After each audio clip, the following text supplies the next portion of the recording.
ఎలా ఉన్నారు? బాగున్నారు? మెయిన్ వీడియోకి వచ్చేటికి మిరపనారండి. అంటే మొన్నటి వరకు వీడియో మొత్తం చెప్పాను కదండి. ఇప్పుడు ఏంటంటే కలుపు మొక్కలు వచ్చాయండి. ఆ మొక్కలు క్లీన్ చేసుకోవాలండి. లేకపోతే ఏంటంటే ఇబ్బంది అవుతుంది. అంటే మొత్తం చుట్టేసి మిరపనార అనేది చచ్చిపోద్దండి. ఎందుకంటే అలా క్లీన్ చేసుకున్నాం అనుకోండి, రేపు పొద్దున్న ఇంకా ఇది ఉడిసి సుమారు ఒక 20 రోజులు అవుతుందండి. ఇంకొక 10 రోజుల్లో ఈ మొక్కలు ఎదుగుతాయి. ఎదిగిన తర్వాత ఏంటంటే ఇది తీసి గోరుడుపుగా ఉడుస్తామండి. కాకపోతే ఇప్పుడులో గడ్డి ఉంది కాబట్టి గడ్డి పీక్కుంటున్నాం. చూడండి, స్క్రీన్ మీద చూపించడం జరుగుతుంది. ఇదండి గడ్డి.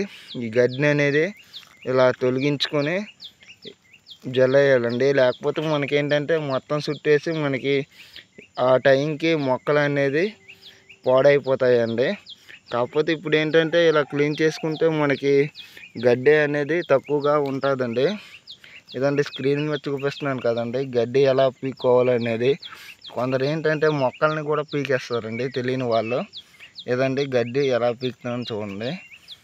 ఈ వీడియో నచ్చితే లైక్ చేయండి, షేర్ చేయండి. ఇటువంటి వీడియోస్ కావాలంటే ఫార్మర్ బాయ్ ఛానల్ని సబ్స్క్రైబ్ చేయండి. Okay, bye.